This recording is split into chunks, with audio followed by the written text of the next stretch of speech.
BBC's Peaky Blinders depicts story of a high-profile criminal gang in a period just after World War I.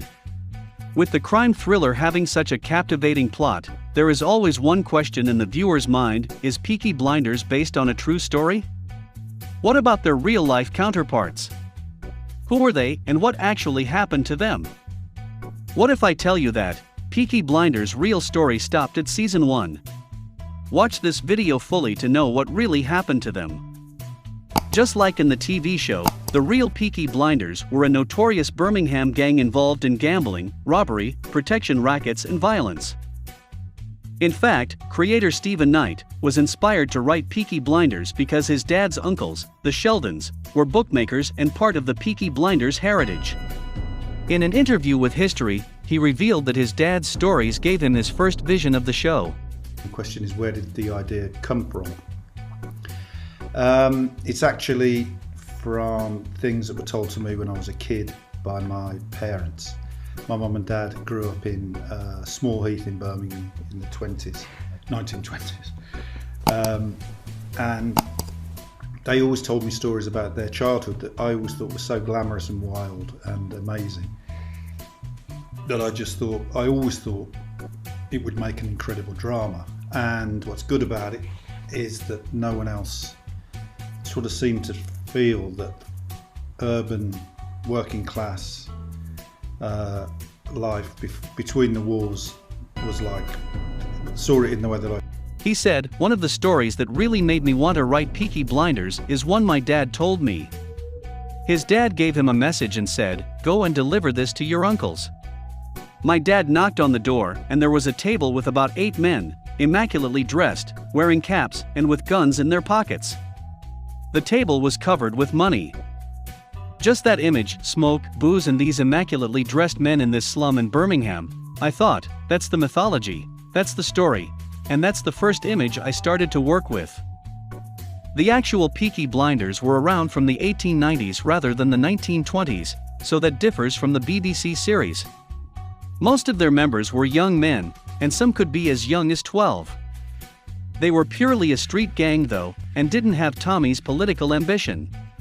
They did, however, go further than Tommy, or even Arthur, in their casual violence. On top of the robberies and skirmishes with rival gangs, they also assaulted the police. If you thought their violence against others was bad, the fights among themselves were even worse.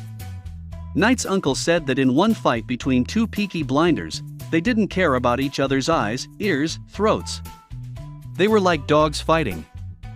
Do you know from where did the name Peaky Blinders came? The popular story is that their name came from the razor blades in their caps. Historian Carl Chin suggested that this is most likely a myth.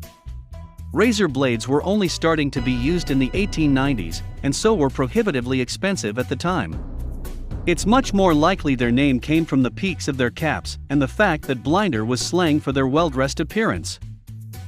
They used this peaky caps for hiding their face under it, to hide their identity while doing crimes. The Peaky Blinders ruled the Birmingham streets for decades, but by the 1910s, they'd lost power to rival gang, the Birmingham Boys. Although they'd lost the top spot, it's been suggested that the term Peaky Blinders came to refer to any street gang in Birmingham. Billy Kimber, the leader of the Birmingham Boys, could even be a model for Tommy. A minor character and a cockney, in Season 1, in real life Kimber was charismatic and intelligent and became the most powerful gangster in England. And I'm the fucking boss, okay? Right, end of parley. You fixed the race without my permission. You fucking gypsy scum. What, live off the war pensions of these poor old Garrison Lane widows? That's your level. I am Billy Kimber. I run the races. Kimber had another base in London and formed alliances with other gangs in Leeds and Uttoxeter. But it wasn't just the increasing dominance of other gangs that led to the end of the Peaky Blinders.